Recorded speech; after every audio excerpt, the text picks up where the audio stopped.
How do we build our dreams when we don't know what we want? Learn how Flaunt solves this problem in 5 bold and glittery steps with radio host Laura Cheadle. Using a combination of best girlfriend discussions and therapy-based exercises, listeners are taught how to build their dreams and live their sparkle. Flaunt. Find your fetish, laugh out loud, accept unconditionally, navigate the negative, and trust in your truth.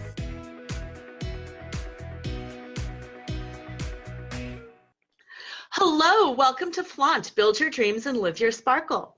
I'm Laura Cheadle, and today's guest is Dr. Warren Farrell. Now, for those of you who know Dr. Warren Farrell, you know how absolutely fantastic he is. And for those of you who don't yet know who he is, let me spend a couple of moments introducing him. He has been chosen by the Financial Times as one of the world's top 100 thought leaders. Yeah, the world's top thought leaders. And also by the Center for World Spirituality as one of the world's spiritual leaders. So as you can tell, you are really in for a treat today. His books have been published in over 50 countries and in 15 languages. 2 of his award-winning international bestsellers are Why Men Are the Way They Are and The Myth of Male Power, both of which are fantastic books. Dr. Farrell is currently the chair of the commission to create a White House Council on Boys to Men and is co-authoring Boys to Men with author John Gray. And if you've ever heard of or read the Men Are From Mars, Women Are From Venus series, those are the books that John Gray wrote. Anyway, Dr. Farrell's books contribute to 12 disciplines.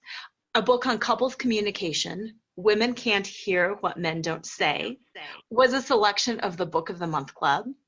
His father and child reunion book has inspired many dads to be more involved with their children and have helped others win custody.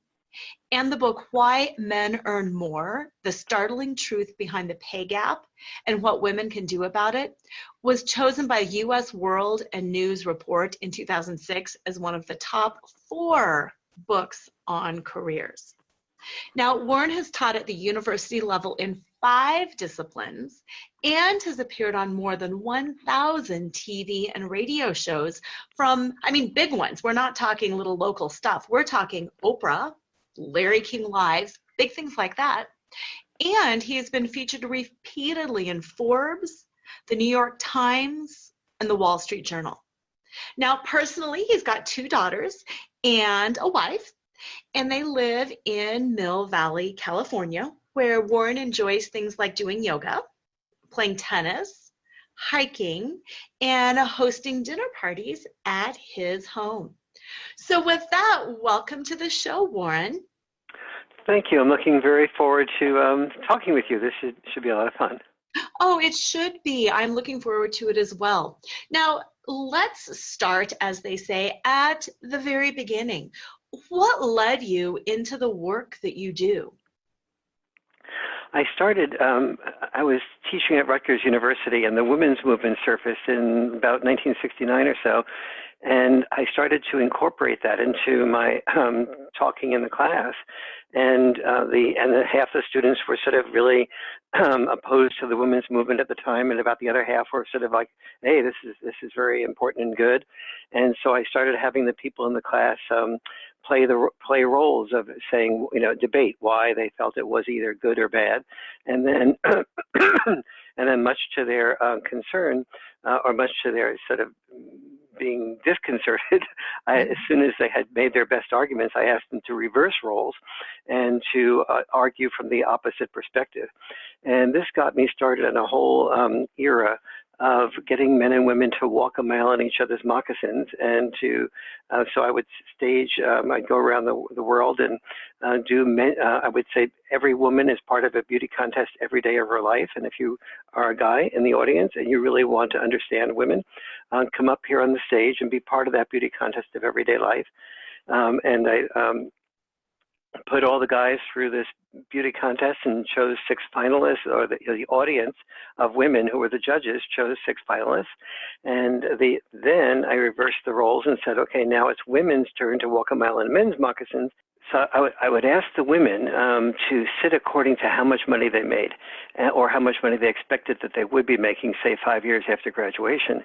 And then I would get the guys on stage to focus on only the women that would be earning the most money so that they would be able to protect their children adequately by having them in good communities and good schools and be able to do what was give the children the greatest number of advantages. And so guys were looking at women through very different eyes than we normally do, which you know what those eyes normally are. Mm-hmm. And so, and it was really hard because some of the most attractive women were sitting in the back rows, and the guys were being asked to focus on the front rows where they could best protect their children. And finally, I got the guys to do this, and then got the women to come up on stage and ask out the guys that they were most attracted to, not to cop out and take guys maybe 10, 12, the 10th or 12th choice, and maybe just so that they would not get rejected so much. And so the women started to compete for the 5 or 6 guys that were, had been the finalists in the men's beauty contest. And at the end of the program, the guys were saying, I have never in my life experienced such humiliation, feeling like nothing about my deeper values, my integrity, my knowledge, my future was really being focused on. Just my body was being focused on. And I kind of loved that on one hand and hated what it left out about the appreciation of me on the other hand. And I really get why I need to be watching doing that and what that creates for women. The women, on the other hand, were saying, all of my life, every time I've used the word jerk, I've always applied that, I have to admit, to men. Whereas today, I was the jerk. I was pretending in order to get this guy out that I had more money than I do, that I was going to take them to the best restaurant in town, which I can't afford, that I was going to take them in a type of beautiful new Porsche that I don't have. And I was, these lies were coming right out of my mouth because I didn't want to be rejected. And then I physically took the guy by the hand because there were 5 or 6 guys around, women around the guy that I was interested in. And I took the guy by the hand and just physically pulled him out away from the other women so that I would I would win him over and capitalize on his passivity to have him be attracted to me. And so I was really behaving, because if a guy did this to me, which guys have, I would call him a jerk. And today I was a jerk, and I had no idea that it was so easy to become a jerk when the responsibility is on you to be the one to fear risking rejection. And so that led to a great deal of emotional gut level understanding between men and women. However, when I came back to speak at the same universities or institutions 5, 6 years later, sometimes people that had been together as couples, I said, when you got into, I asked the question, when you got into arguments with each other, where you felt the other person was criticizing you, did these insights that you got from this walking a mile in each other's moccasins, did they really help? And the honest answer was, and the answer I did not want to hear, but the answer was, actually, when we got into arguments, if I felt criticized, all this stuff went right out the window. I just became defensive, and I started arguing back, and that led to escalation and so on. So I began to start to see that, that really the Achilles heel of all human beings is our inability to handle personal criticism without becoming defensive. And so I started to look at things like active listening, and active listening was really good for helping the person who was upset to feel heard by the partner, because the partner said things like, what I hear you say is, and that made the person who was talking and upset feel heard. However, active listening, I found out, was never done without a therapist. And so I started asking, why is that? And the reason is because the person who was listening had to drop their defenses and feel the criticism, and then had to go to level 2 and repeat the criticism. And defenses are with us for a reason, even though they're not functional for love. So I was trying to figure out how to get around this, and it was like reprogramming a computer to get around the to get around the hard wiring of defensiveness when we're criticized. And so I ultimately found that that since responding to criticism defensively was biologically natural, I had to develop a way of altering someone's mindset before they experienced criticism to associate the criticism with an opportunity to be more deeply loved. Now, how I did this was is a 10-hour experience of first of all saying, let's develop a conflict-free zone for 166 hours a week. And so I teach everyone in my workshops how to develop and experience a conflict-free zone.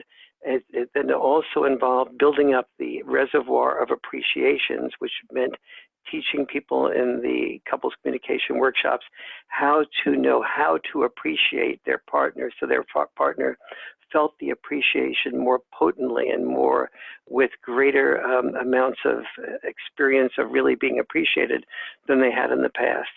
And then just setting aside 2 hours a week where before they heard their partner's main concern for the week, that they moved into an altered state, where in that altered state they trained themselves to associate hearing what their partner's concerns were with an opportunity to be more deeply loved by their partner. And so before anything is heard that is negative, that's what I ask couples to do.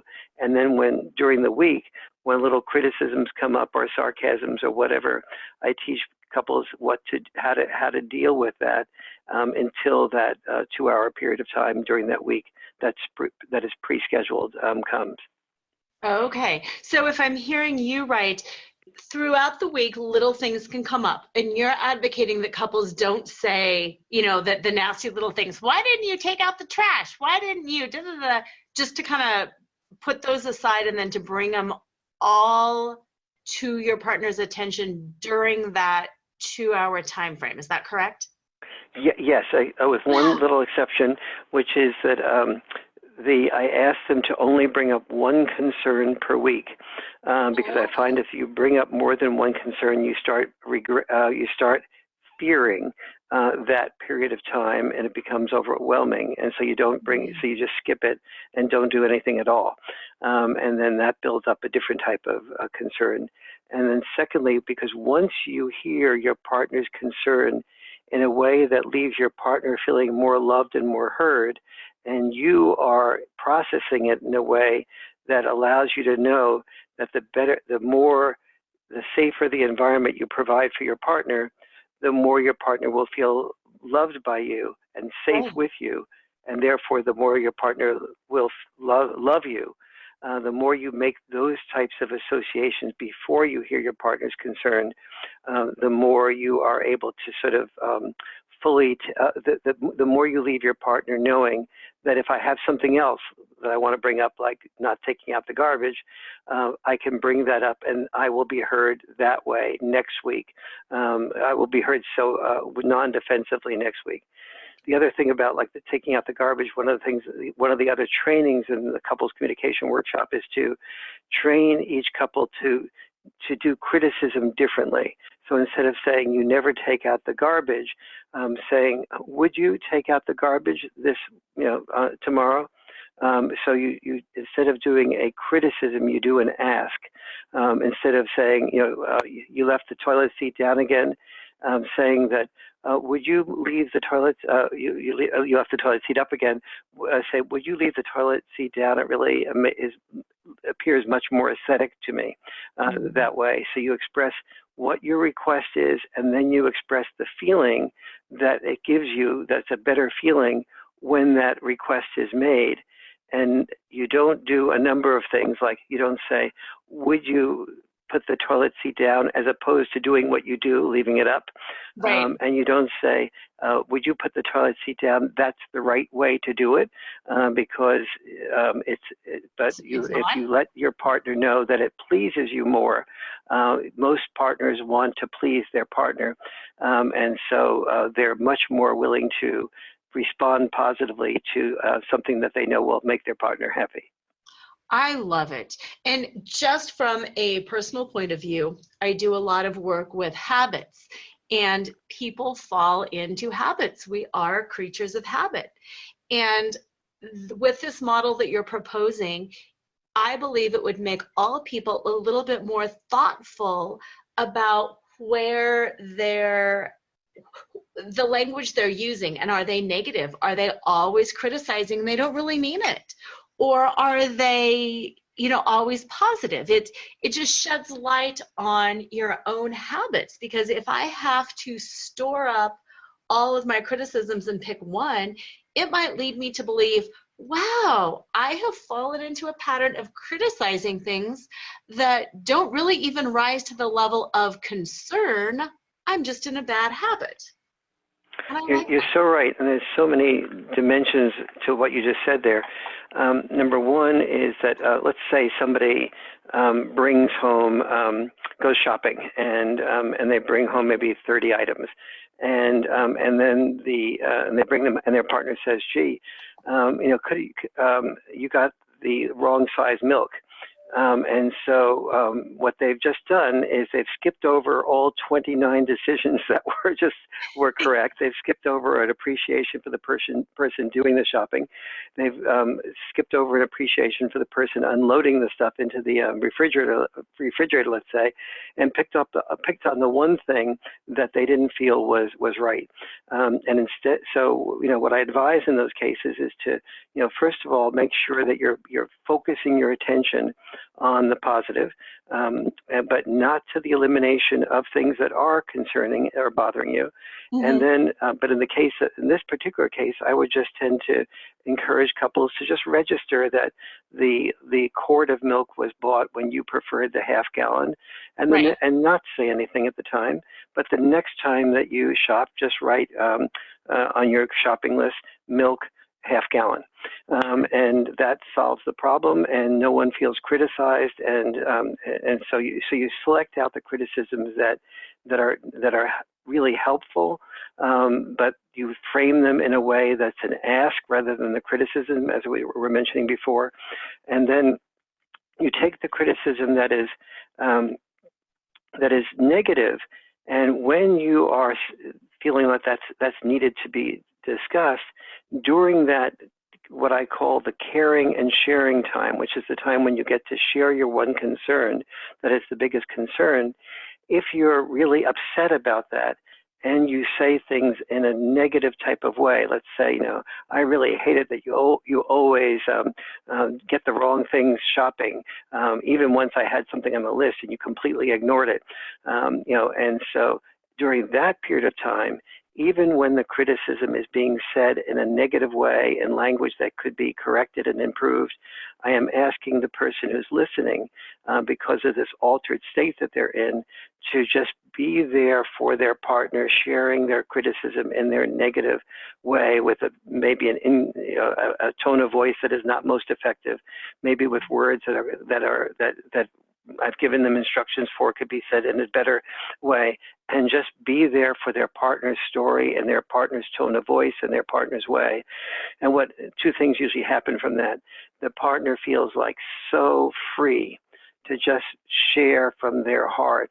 And as they see that they're not being interrupted and they're being heard, and they see their eyes of supportive contact come from their partner, all their need to be negative and their tone of voice becomes much less.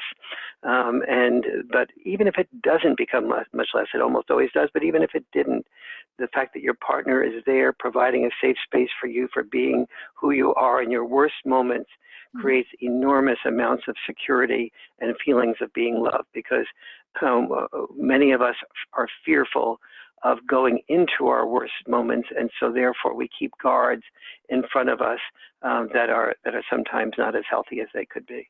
Oh, absolutely. Now, talk to me more about this altered state. I found that fascinating, that defensiveness is really a thing. It's not just something that we can choose to overcome. There's a biological reason, that a necessity, really. And I'm curious about this biological state that can kind of transcend that and alter that. Absolutely. So biologically, when we heard criticism, let's say you and I lived a few thousand years ago and we were part of a kinship network or a tribe, and we were both the leaders of that tribe, and we sensed and heard that some criticism was being came through the network and from another tribe. Well, it would be very functional for you and I as leaders of our tribe to get our defenses up, to make sure so that in case we were attacked, we would be able to be prepared for that attack, or maybe even better, that we killed the criticizer before the criticizer killed us. Wow. And so that was built into the survival of all of us. The result of that is, if we took that approach, the chances are much better that our tribe or kinship network would survive. So what was functional for survival was exactly the opposite of what was functional for the growth of love, which would be to provide a safe environment for our partners to say whatever they felt, and then be able to trust that they were, that when we did that, they would feel more loved and secure by us, and therefore have less reason to escalate an attack on us. So then the next issue becomes, okay, so how do we get around that? And so I do a series. I do what I 6 months. I have people, each couple, before they hear the criticism of their partner, or what their partner would just call a suggestion for improvement, but what the person who's being asked to improve would call a criticism. I have them, before they hear that, to meditate into that, into an altered state. And so the first step of the altered state, each single mindset that they meditate on before they hear the criticism it comes from out of an experience that they do in the workshop with each other. So, for example, the first experience I ask them to do is to say, imagine that you write on a piece of paper whether or not you would be willing to take a 50% chance of losing your life if you knew you could do something that would lead to a 100% chance of your partner's life being saved. So let's say your partner was drowning and you knew that you could swim well enough to save their life, but that once you push them up on the shore, that you might get swept away by the current that was very strong, and that you'd have a 50% chance of dying yourself. Wow. And so I have every single person write this, and they write it on a piece of paper that they crumple up and they throw in a part of the room, males in one corner, females in the other corner. The males will then pick up the piece of paper and they read what the other males wrote, and the women do the same thing. And so what we find from that is usually about 98% of the males in the room say that they would be willing to take a 50% chance of risking dying for their partner if they knew that they'd have a 100% chance of their partner's life being saved. Now remember, this is about 98% usually, and this is a group where I'd say about 30% of the people in the room, couples, are considering getting divorced. And so you have 30% couples considering getting divorced, yet the great majority of those couples, the men, would be willing to take a 50% risk of dying to save their partner's life that they might yet divorce if this workshop doesn't work. Conversely, the women, to the surprise of men, about 85% of them say that they would be willing to risk their lives to save their partner's life. Okay, so now you have the first meditation, and that first meditation is basically saying, if I would be willing to risk my life to die for you, maybe compared to that, listening to you wouldn't be so hard. If you're so precious to me that I would die for you, maybe just having you, who is so precious to me, blossom by being heard would be comparatively easy. And so they go through 6 mindsets like this, and each mindset I ask them to take in, breathe, center themselves, and by the time they're finished the 6 mindsets, they, the idea of hearing their partner's complaint, no matter how, or criticism, no matter how badly it is stated, seems like, it seems like nothing. And then their partner not only feels heard, but they feel so safe that they find themselves, at first, they're just saying things that they've said previously to their partner, but now with the safety, they find themselves peeling off new layers of the onion, so to speak, to the point where partners will often say, I found myself thinking thoughts I never even knew I thought, because I felt such safety. I felt permission to say, I didn't realize that this was attached to this piece of anger that I was holding on to, or this part of my history or background, and now I feel safe to say that and connect all those things together. And I've never felt so loved by my partner. Now understand, it's very rare that the couples say to me, I never heard this complaint from my partner before. They usually have. They just haven't allowed their partner to take it as deep and to feel as safe as they were sharing that complaint or that concern from their partner. Wow, that makes complete sense. Now, during this 2-hour time frame where the couples are sharing their concerns with each other, do they go one partner, then there's a break, then the other partner? How do you structure that? Yes, very good question. First of all, they start out doing what I call it a caring and sharing sandwich. And the first part of the sandwich is do 2 appreciations the way I teach couples to do appreciations, which is I have a whole process that I have couples work through to be very much more specific in their appreciations than they normally would be. So instead of saying, I think you're a great cook, you say, I really think the way you did cook that turkey was great. But then I teach them to say, nope, what is there about the way they cooked the turkey that was great? I really like the way you did the skin on that turkey. I really like the way you did the stuffing. Nope, what was good about the way you did the stuffing? Well, the stuffing was nice and moist. Sometimes it's dry when I've had it at other people's homes. Well, what was nice about that moist stuffing? I liked the fact that it had some type of spices in it. What were those spices? Maybe was that oregano, thyme, rosemary, sage? And so as you are describing an appreciation with being specific, the person is feeling like not just a generalized example that they've heard 100 people say, like they cook well, but rather that they see that their partner is really honing in on exactly what they are doing, and they're caught doing the most minuscule thing in a right way and being appreciated for it, which leads their partner to imagine the potential for being appreciated for almost everything they do and have therefore a greater amount of purpose in their life about the way they are dealing with their everyday life. And so I have them do 2 appreciations before they hear the concern of their partner, and then 2 appreciations at the end of the entire process. So the person giving sharing the concern, or what the other person may hear as criticism, is the first to go. She or he gives 2 appreciations. Then partner A shares what their concern is. Then the other partner says, what I heard. They move in before they share that concern. They have to read the mindsets out loud. So that the partner knows that they're preparing themselves, so that the person that's about to give the criticism or the concern knows that the other one is getting safer and safer. So they're feeling more and more open to sharing that criticism.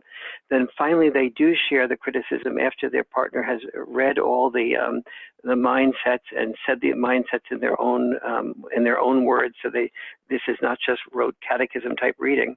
And so they once everybody feels safe, and I teach them how to give signals to make sure that happens, then the criticism is shared. Anytime the person who is hearing the criticism is feeling like they're getting off center, they use the word hold to stop the criticism, to give a chance to recenter themselves, so that the person hearing the criticism is always safe, and the person giving it knows that the person is not storing up negativity to shoot back at them. Yes. And then once that is done, then the person who's heard the criticism will have a chance to share their response. But before they share their response, I then have the person who's just shared the criticism move into an altered state. Because what happens is when someone has shared their concern and then their partner has heard it beautifully right to their, to the point where they've never felt that safe and heard before, then they're often shocked that the person that's been hearing them so well has a totally different way of looking at that. And they become defensive very quickly because they don't have their defenses up. So they have to make the person who's just given that criticism and felt so heard has to prepare himself even more carefully for those 6 mindsets to be able to move into a safe place, and I pass out handouts that help them understand the way human beings process information, which is basically that that everyone sees the exact same information or a visual picture of something, and everyone processes it differently. So if you love somebody, you're going to expect their story about that same incident to be very different than your story. And so, and that is, and so then rather than get defensive about the fact that their partner who's just heard them so beautifully is giving a totally different story, they're sort of appreciating, this is the woman, this is the man I fell in love with. They have their own story, their own way. I fell in love with them because these differences were charming to me at the beginning, exciting to me at the beginning, whatever they were. But if I love this person to the point where I'll die for this person, I certainly want to hear the way they look at the world. That's amazing. That absolutely makes sense. The other thing that I really am just sitting here appreciating about your work is the fact that whether our relationships are good or bad or anywhere in between, life is difficult.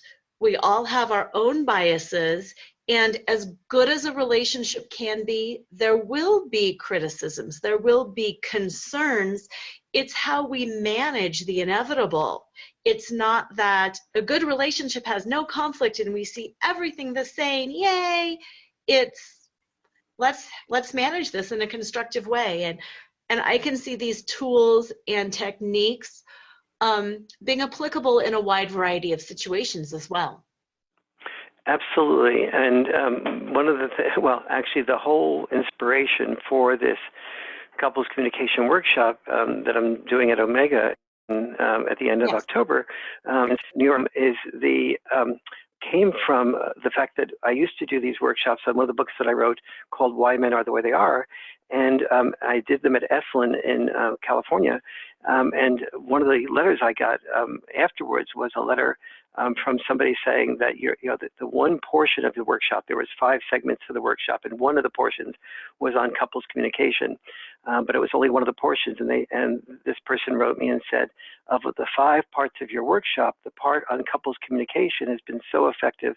I have been using it with my family business. So not with his partner only, but with his family business. And then he signed the letter, and I looked up his name, and he was the president of Walmart, which had the biggest family business in the world. So, just a tiny little he never revealed that at the workshop. And I thought, well, if this person who can afford the best consultants in the world is saying this was helpful to him, maybe I should, do what I was feeling in my gut. I needed to do, which was to develop this workshop, this part of the workshop into a full-blown workshop much more effectively. And even though I spent my life writing books like Why Men Are the Way They Are, and books that like The Boy Crisis that just came out, they really make an attempt to get men and women to understand each other. I have really found that when people finish The Boy Crisis, yes, it seems to help them a great deal with their family, but nothing helps more than having a method of being able to hear your partner's concerns that while you are hearing it, you are, as your partner is saying, sometimes the most negative things you could imagine about you, that that providing that safe space for your partner to vent these things is going to be like seeing pollution in a stream. And when you see pollution in a stream, and you know that you are providing a filter and you're listening to your partner, is like a filter that filters out the pollution in the stream. And after your partner feels listened to, what you have left is a beautiful and pure stream without the pollution in it. And when you can visualize that ahead of time, which is one of the mindsets I ask people to visualize, and you can then not be so defensive about what your partner is saying. That makes you that instead of saying, if my partner really feels this way about me, why would they ever want to be married to me? Exactly. You just say to yourself, my goodness, no matter the angrier my partner is, the more they will have the gratitude about my providing a safe environment for them, and the more love they will feel by me. This anger is just an opportunity to be more deeply loved. And your entire, and with 4 other mindsets like this, you just begin to sort of take a totally different approach to anything that you would normally become defensive about. That's amazing. It makes so much sense too. It's just brilliant.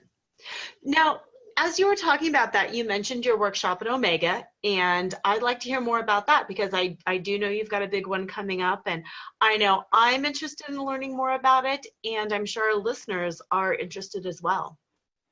Well, thank you. Yes, it's I have the next workshop coming up at Omega Institute, and that's in Rhinebeck, New York, which is, by the way, a charming town, and it starts on Friday night, September 28th, and goes to Sunday at around noon, and it's 10 hours of workshop work, and then the rest of the time you have free to be on a beautiful piece of land and property that with many activities.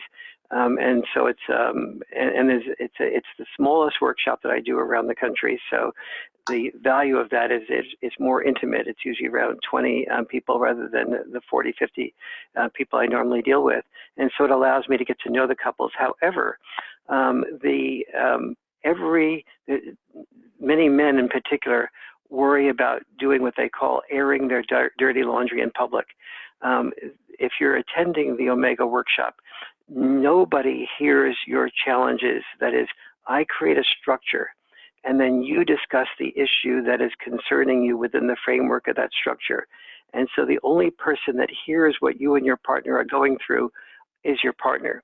And so, before you have that happen, you have all these mindsets that you've been trained to work with, and you've shared many appreciations with your partner that your partner has not heard at that level of specificity. And you have a whole way of dealing with making your partner's environment safe, and creating and how to create and sustain that conflict-free zone that I mentioned a while ago.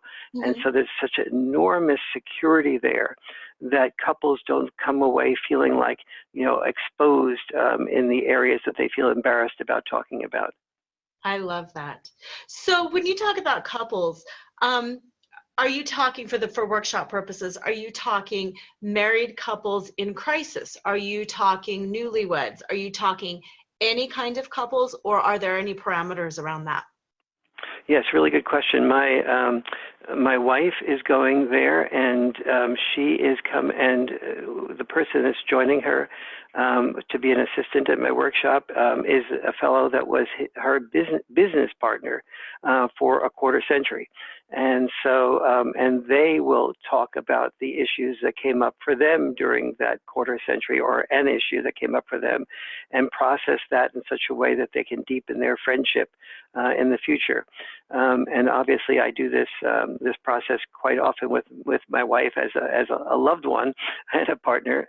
So a couple is any two people who have a past history who would like to have a future history of improved communication. So it can be, in the past, my assistant came with her son, who was a teenage son, who was going through a major rebellion stage, and that, she says, to this day has had a huge impact on him doing a turnaround. In addition to another son that was about to drop out of high school and ended up graduating high school and is now in college.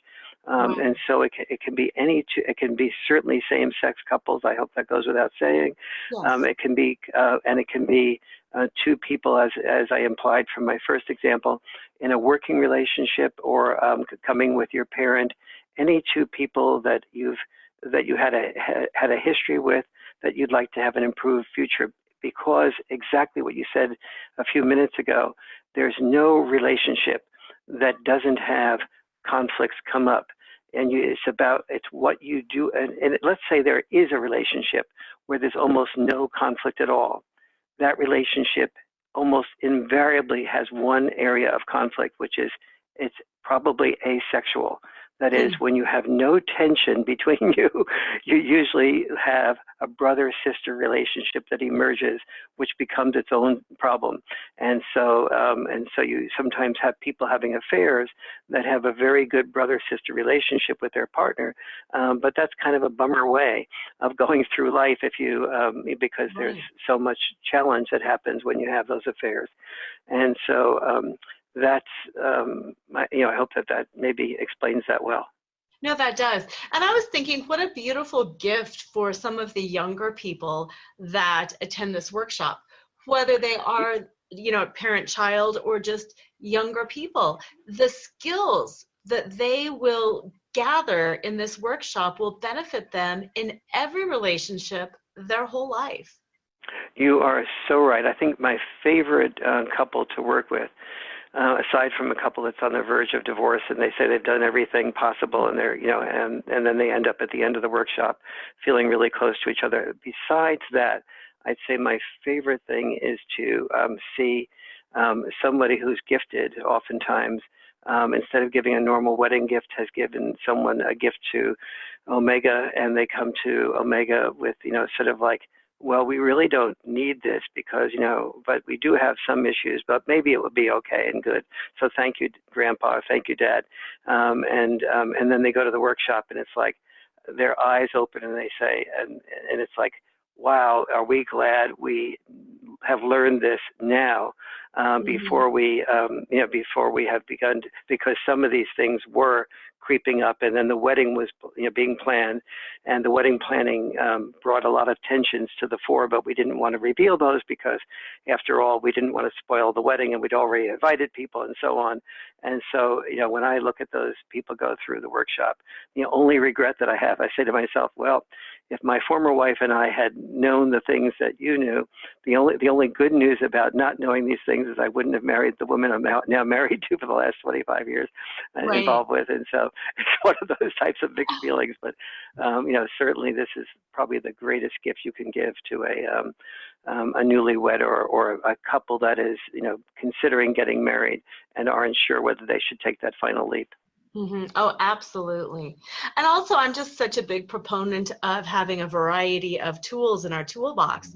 And I know even for myself, with the therapy background, with the legal background, I feel like I've got a wide variety of tools, but oh my gosh, with every new skill set, it just increases one's, likelihood of success. And you can never learn too much. So for the listeners out there who are thinking, oh, well, I've done a workshop on, an imago dialogue, or I know how to actively listen. Trust me, there's probably more skills. There is. I would not have spent my years developing this couples communication workshop if I felt that active listening by itself was sufficient. Yeah. But when I found that it wasn't being used by couples unless they had a therapist with them, I sort of asked myself, that's really an unfair type of a way of having something, because it means that only people that could afford therapists can do something as valuable as active listening. And so that was when I started investigating why were people not doing this on their own. So this couples communication workshop is designed to be self-sustaining, but because nothing can be self-sustaining without questions being asked, I do free follow-up phone calls to people in the workshop, to the first year, and then a free follow-up phone call every year after that for as long as I last. Because it helps people sort of talk through the stumbling blocks, share each other's successes, and inspire each other. And it also helps me to see where, what things that I shared at the workshop were of greatest value, and which things that I shared at the workshop didn't really have a lot of traction. Right. I love that. And I love how you honed in on that fact that the mindset has to be right. We can use every tool in the book, but if we're in a defensive mindset, it doesn't matter. So I love that you honed in on that. And then that follow-up. So you can help couples continue to create change. It's not just saying, yeah, there you go, one and done, you're in and you're out. It's what is working and what is not working. And that's wonderful. I honor you for doing that. Well, thank you. I'm very much a realistic romantic, which is somewhat of an oxymoron. And I hate it when when let's say somebody shouts out to a star on the stage, "I love you," and the star shouts back, "I love you." I'm saying, like, why are we using "I love peanut butter" and "I love you" in such a superficial way? Right. So to me, the word love really means it carries with it a whole set of responsibilities, a whole set of learning tools to sustain that and deepen that. And it is one of the most beautiful, to me, it's the most beautiful thing we have one of the most beautiful possible gifts that we have. And when we love somebody deeply, my relationship with my wife would never be even close to where it is if it wasn't for our using this tool every week as a result of the caring and sharing tool that I was mentioning. Mm-hmm. And you're absolutely right. The tools in our toolbox, no matter who you are as a couple, if you're an attorney, for example, on the one hand, you have honed the art of listening to somebody else's perspective and knowing that everything has multiple perspectives. That's terrific. But you've also honed the art, chances are, of thinking to yourself about the responses that you can prepare for while the other person is talking. And that works against doing what one needs to do when one listens. And so each profession has its own sort of strengths and weaknesses in terms of being able to hone the ability to be not defensive and really provide a safe environment for our partner's feelings. Right. And I also like just the vocabulary of a safe environment, because it does recognize the fact that as big and strong and adultish and capable as we all like to believe that we are all tender beings. We all get our feelings hurt. We all want to be loved and accepted. And just using that dialogue, I believe, allows us to drop our defenses a little bit and to recognize that about ourselves, but also about our partner as well. You're so right. And so often one of the challenges for couples is that they have a criticism of their partner. But if you take it back to, what made you attracted to this person who you're criticizing for these qualities? And it's oftentimes, like, let's say a very beautiful, loving, artistic person falls in love. She or he realizes that they have this spontaneity, but they need stability. They need somebody who's very dependable. So they fall in love with somebody who's stable and very dependable and maybe quite successful. But then they start criticizing that person for being so preoccupied with the very success that they fell in love with, because success comes with attributes that lead oftentimes to a greater amount of perfection, a greater amount of trying to solve problems. And so typically speaking, for example, when I've had CEOs at the workshop or people that are very successful, and their wife, they hold their wife with such preciousness. And if she expresses a feeling of hurt or pain, they immediately go into problem solver mode, and leading their wife to feel completely unheard, because they can see their partner's brain ticking on some other different mechanism of problem solving. And then the guy comes up with a solution to a problem, and the woman, instead of feeling really heard, feels not only not heard, but also feels like, it's sort of an insult to me that you can come up with a solution in 5 minutes that I couldn't come up with in a lifetime. So instead of feeling nourished and nurtured, she feels criticized and not really nurtured in the way she wants. And so, the CEO is going, but this is, I fix problems like this all the time. This is just my strength. This is what you chose me for. And I have to say, you can fix her problem. You can fix it by listening. You can fix it by letting her know what you've heard. You can fix it by asking her, and what do you feel? Tell me more about that. Tell me more about that. And he still doesn't get it. And I said, what I said is, you can fix her problem. If you found a way at work that you could fix the problems at work, but it happened to be a different method by listening rather than telling people what to do, would you take that method up? Oh yeah, and suddenly it clicks for them. I am fixing it, but I'm fixing it in the opposite way that I normally learned how to fix it. I love that. I love that.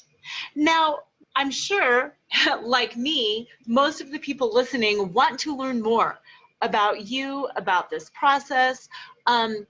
We've already talked about the Omega workshop, maybe some more information on that, how to register, as well as maybe where to find out information about some of the other workshops and other locations that you teach. Would you like to give us some of that?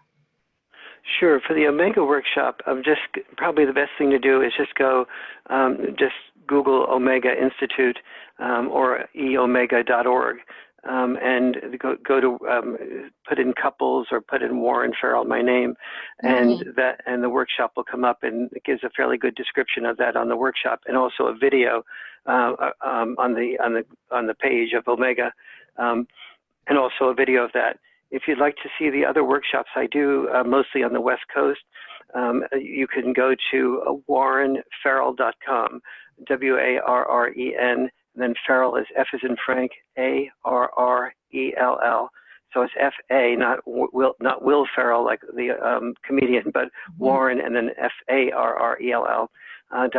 And then go to the couples communication page, or go to where Warren will be. So where Warren will be, or the couples communication page on warrenfarrell.com, and you'll find out where I will be. And also the couples communication page gives a number of different videos that I do explaining the workshop, and you actually see one of the workshops was done at my home, so I got permission from everybody to film it, and so you can get an actual sense of how the workshop experience is. Oh, that's wonderful.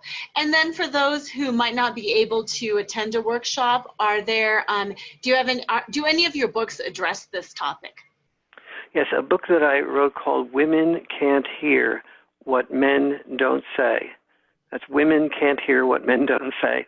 The first 100 pages of it deals with the foundation of what I've just been talking with you about. I have honed it more fully since the time I wrote that book, which was about the year 2000. But nevertheless, it gives a fair amount of that underlying structure that will help you review this. But I think this is, to be honest with you, this is the best interview I've had done of me about some of the basics of the workshop. So I think that just maybe reviewing this will help, but taking that and working it with some of the videos and the Women Can't Hear What Men Don't Say book will all be helpful. But I really have to say that nothing comes close to replacing the workshops itself, because this is not the type of thing. It's a little bit like you reading a computer manual, and you don't really get it until you actually go hands-on on the computer and play with it. Right. Oh, absolutely. And I just want to throw this in there because of my background and the hot minute of work that I did as a divorce attorney. And I want to say, trust me, attending a workshop is far less costly than having a divorce. So if there's any concern that, I don't want to put in the money or the time or the emotion to do a workshop, do the workshop. It will save you money. It will save you consternation. It will save you stress. Anytime someone is there to help you, take that help. I really agree with that so enormously, because when I did the research for my most recent book, The Boy Crisis, what I discovered was that the boy crisis resides where fathers do not reside, and fathers do not often reside in families of divorce. And when there's a divorce, a number of things happen. Both children, all the children, children of both sexes have an enormous amount of insecurity that is not forgotten, and they suffer in more than 70 different ways. Wow. But even though that's true of both sexes, boys who have many fewer emotional skill sets than girls do suffer much more fully. The boy crisis is so prevalent among boys who feel that their mother and father have broken up, or even if they haven't broken up, that they have terrible communication between the two of them and they always see them fighting. But more importantly, when the boy feels left, especially if in the process of the divorce he has minimal or no father involvement, our prisons are filled with not just boys, but almost all of the prisoners, more than 90%, are boys with minimal or no father involvement. Our ISIS recruits are boys almost always of minimal or no father involvement, and therefore children of divorce.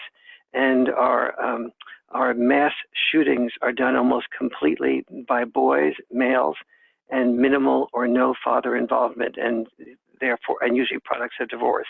And so the heritage that you leave your children by good communication is so extraordinary, and the heritage that you leave them, the legacy that leads not just to your lives being damaged, but your children's lives, and therefore your children's lives being damaged by not having good communication is enormous, and certainly far less expensive at every level of measure than going through a divorce. Oh, absolutely. I couldn't agree more. Well, Warren, thank you so much for your time today. Thank you for the work that you do, for the lives that you touch. I sincerely hope that you keep spreading your word far and wide, and more people, I hate to use the phrase buy into this because that presupposes a lot of things, that more and more people choose to take this route. Like you said, choose the legacy that they leave, choose happiness for themselves, for their kids, for their families, for all of the generations to come. So I thank you very much for that.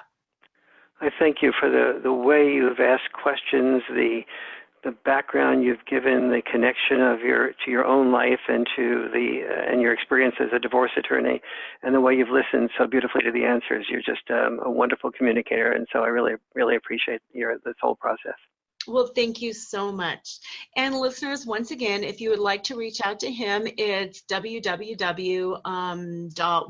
W-A-R-R-E-N, Farrell,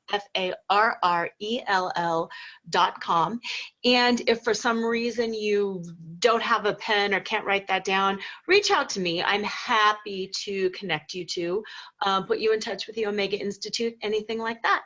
So listeners, have a fantastic week. Think about your own legacy on this one. And as usual, don't forget to flaunt.